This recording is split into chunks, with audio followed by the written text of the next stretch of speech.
हरियाणा में 3 निर्दलीय विधायकों की समर्थन वापस लेने के बाद सीएम नायब सिंह सैनी की अगुवाई वाली बीजेपी सरकार पर संकट बना हुआ है।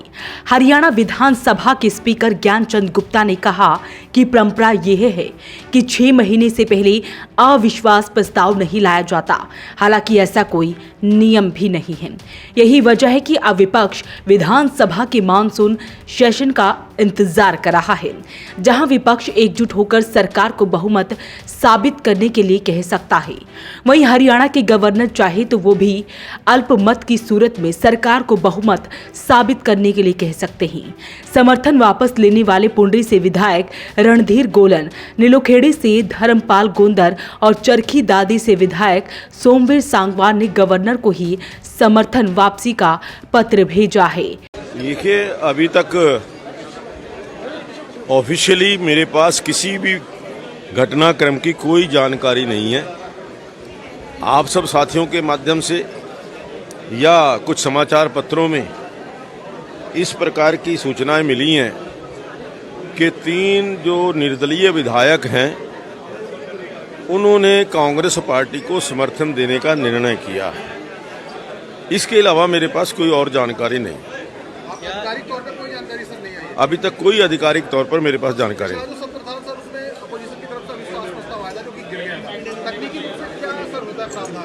वैसे तो यूजुअली जब एक अविश्वास प्रस्ताव आता है उसके 6 महीने के पश्चात ही दोबारा अविश्वास प्रस्ताव लाया जा सकता है। ये एक टेक्निकल चीज है जो हमेशा हमें देखने को मिली। ये तो सब काल्पनिक चीजें हैं, जब सामने आएगी बात तो फिर उस पर निर्णय करेंगे। सर, क्या राज्यपाल अपना सदन बुला सकते हैं, अपना आदेश कर सकते हैं सदन बुलाने के लिए? राज्यपाल हमारे बहुत जो संवैधानिक हेड हैं हमारे, राज्यपाल महोदय निर्णय ले सकते हैं। कोई भी जो हमें आदेश उनका होगा हम उसका पालन करें। स्पीकर साहब, कितना विधायकों का समर्थन है सरकार के पास आधिकारिक तौर पर? देखिए, मेरे पास अभी तक जो दलीय स्थिति है जो आज से 1 महीना पहले थी वही दलीय स्थिति आज है। जहां तक टोटल आज विधानसभा के 88 सदस्य हैं, उसमें से जो भारतीय जनता पार्टी के हैं वो 39 हैं और बाकी 40 एक कम है ना सर, केवल मोहनलाल जी कम हुए ना सर। अभी वो तो इंडिपेंडेंट है ना सर। वो तो हाँ, तो विधायक तो कम हो गए, रेजिग्नेशन तो उनका एक्सेप्ट हो गया। वो इंडिपेंडेंट है ना सर। हाँ। बीजेपी की चॉइस है सर। मैं विधायकों की बात कर रहा हूँ। टोटल 88 हैं। हाँ, तो बीजेपी के 40 हैं और कांग्रेस पार्टी के 30 हैं और बाकी जेजेपी के 10 हैं। निर्दलीय जो 7 विधायक हैं, 6 निर्दलीय हैं, 1 कांडा जी हैं। वैसे तो 7 हैं क्योंकि कुंडू जी भी निर्दलीय विधायक हैं। एक दिन ज्वाइन कर लेना सर, ना सर। अच्छा, अब 6 निर्दलीय हैं, 1 गोपाल कांडा जी की अपनी हरियाणा लोकहित पार्टी है और 1 जो बाकी जो जेजेपी के हैं वो 10। अभी तक ऑफिशियल फिगर यही है। नियम क्या कहते हैं स्पीकर साहब? जैसे कल 3 जो विधायक थे निर्दलीय, उन्होंने पहले बीजेपी को समर्थन किया था। अब क्या पहले समर्थन वापस लेना होता है, उसके बाद समर्थन देना होता है, या समर्थन दिया जा सकता है? देखिए, ये टेक्निकल चीज़ें हैं, इसका निर्णय आदरणीय राज्यपाल करेंगे। क्या उनका जो समर्थन था पहले दिया हुआ ठीक था या वापस लिया हुआ ठीक है, ये उसके बारे में राज्यपाल। अल्पमत में सरकार जैसे है तो क्या अगले चुनाव अभी ऐसा कैसे कह सकते हैं कि अल्पमत में सरकार है? अभी तक तो कोई जानकारी नहीं है किसी भी प्रकार की। अभी सरकार पूरी तरह से इंटैक्ट है, जैसे पहले सरकार चल रही थी वैसे ही चल रही है। निर्दलीय विधायकों को इस्तीफा देने की जरूरत पड़ेगी अगर वो समर्थन अपना कहीं और देता है? ये तो आगे की देखिए, आगे देखिए होता है क्या। अब बात करते हैं 3 पॉइंट से कि आखिरकार किस तरह से सरकार गिर सकती है। सबसे पहले आपको बताते हैं कि हरियाणा की 90 सदस्यीय विधानसभा में अभी 88 विधायक हैं। ऐसे में बहुमत का आंकड़ा 45 है। सरकार के पास 43 विधायकों का समर्थन है।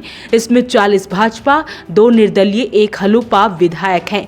2 और विधायकों की जरूरत है। बीजेपी के पास सरकार बचाने के 3 बड़े रास्ते हैं। पहला रास्ता है कि जजपा के 10 में से 6 विधायक पार्टी से नाराज चल रहे हैं। इनमें से 2 ने लोकसभा चुनाव में भाजपा के समर्थन की घोषणा तक की हुई है। 2 का झुकाव कांग्रेस की तरफ है। ऐसे में 4 विधायकों को मनाने का मौका सीधे भाजपा के पास है। अगर ऐसा होता है तो सरकार के पास 47 विधायकों का समर्थन हो जाएगा, फिर सरकार बची रहेगी।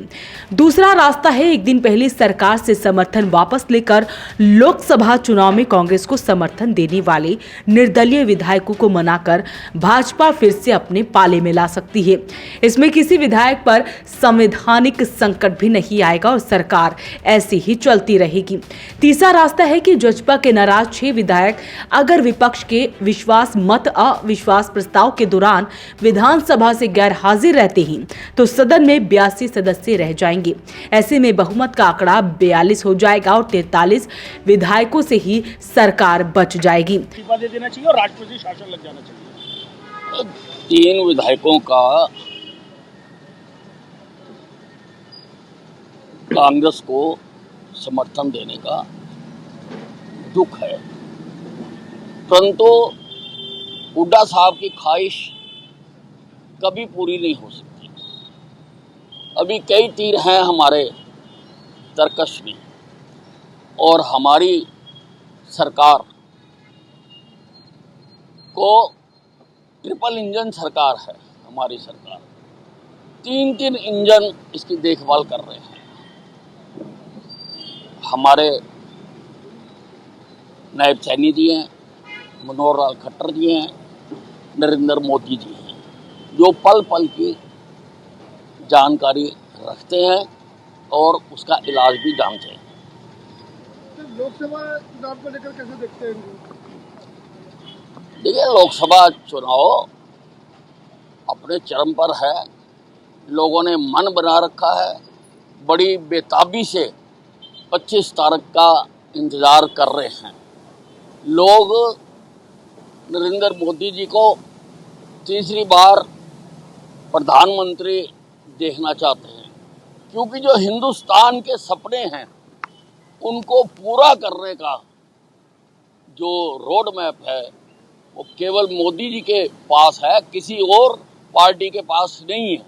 और बाकी तो ये जो ईडी गठबंधन है ये बिना इंजन की गाड़ी है, ये वहीं सेंटिंग करती रहती है, ये जा नहीं सकती, चल नहीं सकती, ये वहीं की वहीं खड़ी है और ये वहीं खड़ी रहेगी। भाजपा की गाड़ी नरेंद्र मोदी जी के जिसके सरताज हैं वो आगे बढ़ेगी और सफलता प्राप्त करेगी। इसी तरह से 2 बड़ी वजह है जिससे बीजेपी सरकार गिर सकती है। आपको बता दें कि विपक्ष में 45 विधायक हैं, इनमें 30 कांग्रेस, 10 जजपा, 4 निर्दलीय, 1 इनेलो विधायक है। अगर पूरा विपक्ष एकजुट हो जाए तो सरकार गिर सकती है। दूसरी बड़ी वजह यह भी है कि फिलहाल सरकार के समर्थन में 2 निर्दलीय, 1 हलोपा विधायक हैं। ये भी समर्थन वापस लें तो भाजपा के पास सिर्फ 40 विधायक बचेंगे, फिर सरकार नहीं बच पाएगी। अपील रहेगी इस वीडियो को आप शेयर जरूर करें। क्या कहते हैं हमें कमेंट बॉक्स में जरूर लिखें। वॉइस ऑफ पानीपत के लिए ब्यूरो रिपोर्ट।